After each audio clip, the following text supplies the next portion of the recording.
अस्सलाम वालेकुम दोस्तों, वेलकम टू आवर चैनल। निकाह एक ऐसा बंधन है जो दो फ्रीकैन को एक मजबूत रिश्ते में बांध देता है और एक लड़के और लड़की को मियाँ बीवी के रिश्ते में परो देता है और फिर यही रिश्ता मिलकर एक ख़ानदान की शक्ल इख्तियार करता है। याद रहे कि निकाह का बंधन जिस कदर मजबूत है, ये बंधन इसी कदर नापायदार भी है।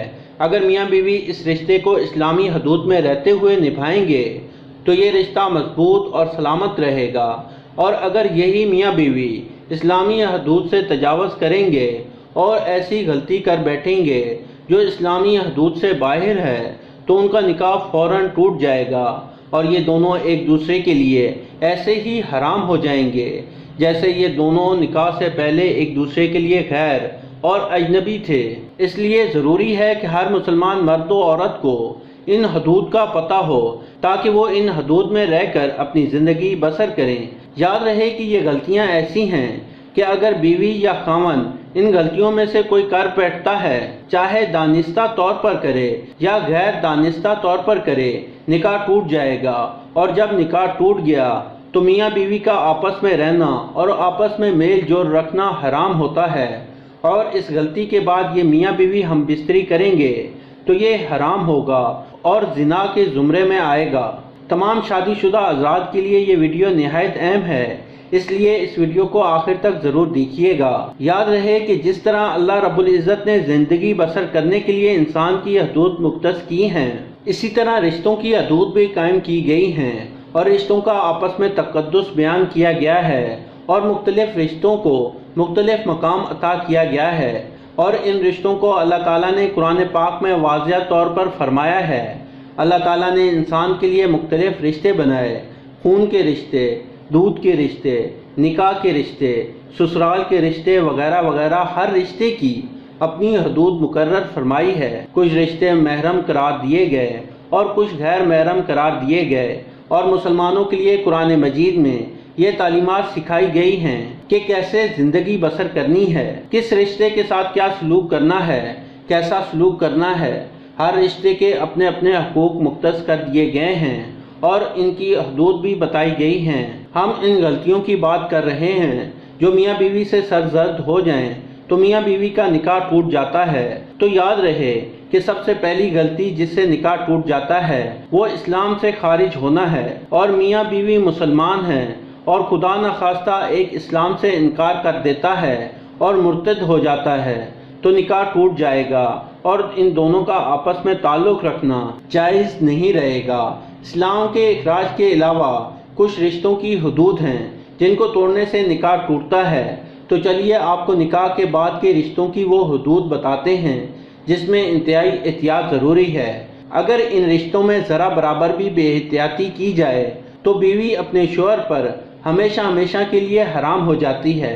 यानी ऐसा होने से मियाँ बीवी का निकाह टूट जाता है। जब बेटा 7 साल से ऊपर हो जाए तो उसे चाहिए कि वो अपनी माँ के साथ ना सोए, और इसी तरह जब बेटी 7 साल से ऊपर की हो जाए तो वो अपने बाप के साथ ना सोए। ये शरई हुक्म है, इसलिए इसकी पाबंदी ज़रूरी है। शरीयत में ये अहकामात इसलिए नाफिज किए गए हैं कि अगर इन अहकामात की पासदारी ना की जाए तो इनका नतीजा बड़ा ख़तरनाक है। इसी तरह जब बेटी 9 साल की हो जाए तो आपको चाहिए कि इससे प्यार करने में एहतियात करें।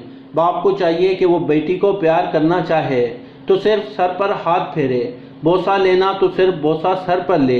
इसी तरह बाप को चाहिए कि अपने जिस्म को बेटी के जिस्म से दूर रखे, क्योंकि अगर खुदा न खास्ता ये एहतियात न बरती गई और अगर बाप ने बेटी को इस तरह प्यार किया कि बाप की शहवत या बेटी की शहवत उभर गई तो ऐसी सूरत में इस शख्स के लिए अपनी बीवी हमेशा के लिए हराम हो जाएगी और इनका निकाह टूट जाएगा। और यही हुक्म माँ और बेटे का भी है।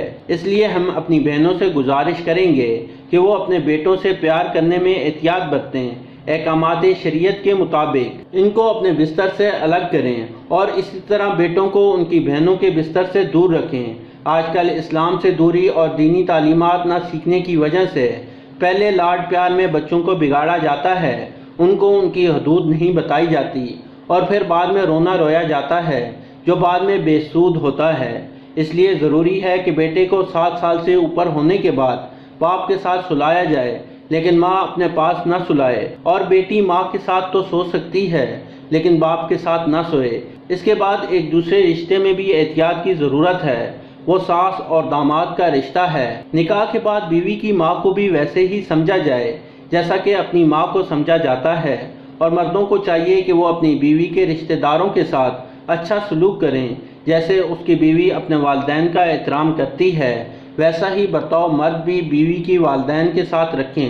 داماد کو چاہیے کہ جو حدود شریعت نے طے کی ہیں ان حدود کی پاسداری کرے، کیونکہ نکاح صرف بیوی کے ساتھ ہوتا ہے، اس کی زوجیت کے لیے صرف اس کی بیوی حلال ہے، لہٰذا باقی سب رشتوں کے ساتھ برتاؤ میں ایک مرد کو بڑی احتیاط کی ضرورت ہے۔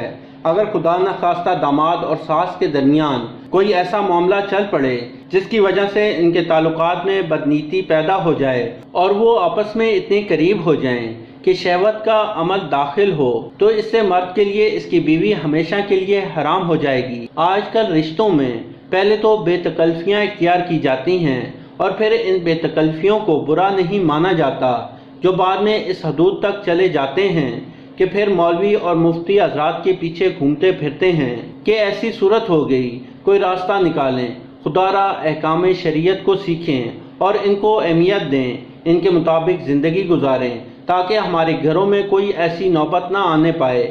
اسی طرح سسر اور بہو کا رشتہ ہے جس میں احتیاط برتنے کی ضرورت ہے۔ یہ سب رشتے ایسے ہیں جو کہ ہیں تو محرم لیکن ان کی حدود ہیں۔ اب سسر کے لیے حکم ہے کہ بہو کو اپنی بیٹی جیسا سمجھے، اس کو بیٹی کا درجہ دے۔ جس کو دین کی سمجھ ہوگی، شریعت کی سمجھ ہوگی، تو وہ ان فاصلوں کی پاسداری کرے گا جو ان رشتوں میں طے کیے گئے ہیں، لیکن جو شرعی حدود سے ناواقف ہوگا وہ ان کی پاسداری نہیں کرے گا۔ شریعت میں اسی لیے حکم ہے کہ دو مخالف جنس ایک جگہ اکٹھے نہ رہیں، کیونکہ دو مخالف جنس ایک جگہ اکٹھے ہوتے ہیں تو تیسرا شیطان ہوتا ہے۔ شیطان پھر ان دونوں کے درمیان وسوسے ڈالتا ہے، کیونکہ اس کا کام ہی گمراہی کی طرف لے جانا ہے۔ اس لیے بعض گھروں میں سسر بہو کسی مجبوری کی وجہ سے اکیلے ہوتے ہیں، تو ان میں اگر خدا نخواستہ کوئی ایسی صورت پیدا ہو جائے جو کہ ان کو شہوت کی نیت سے قریب کر دے، تو اس صورت میں بھی بیوی اپنے شوہر کے لیے ہمیشہ ہمیشہ کے لیے حرام ہو جائے گی۔ اللہ تعالیٰ سے دعا ہے کہ اللہ رب العزت سب کی حفاظت فرمائے اور ہم سب کو دین کی سمجھ عطا فرمائے۔ اگر کوئی ایسی صورت پیش آ جائے تو انسان کو چاہیے کہ مفتی حضرات سے اس صورت کے بارے میں پوچھ لیا جائے، کیونکہ وہی صحیح طریقہ بتا سکتے ہیں کہ اس معاملے کی سنگینی کیا ہے اور ان کا نکاح ساخت ہو چکا ہے یا نہیں۔ دوستو، اس ویڈیو میں بتائی گئی باتوں کو تنگ نظری نہ کہا جائے، بلکہ یہ باتیں ہمارا مذہب ہمیں بتاتا ہے اور ہماری ذمہ داری ہے کہ نہ صرف ان باتوں کو جانیں بلکہ اپنی زندگی میں ان باتوں کا خیال بھی رکھیں۔ اللہ تعالیٰ سے دعا ہے کہ وہ ہمیں دین کو سمجھنے اور اس کے مطابق زندگی بسر کرنے کی توفیق عطا فرمائے، آمین۔ تو دوستو، یہ تھی ہماری آج کی ویڈیو۔ پسند آنے کی صورت میں لائک کریں اور اپنے دوستوں کے ساتھ شیئر کریں، اور مزید ایسی ویڈیوز دیکھنے کے لیے ہمارے چینل کو سبسکرائب کرتے ہوئے ساتھ موجود گھنٹی کا بٹن بھی دبا دیں۔ شکریہ۔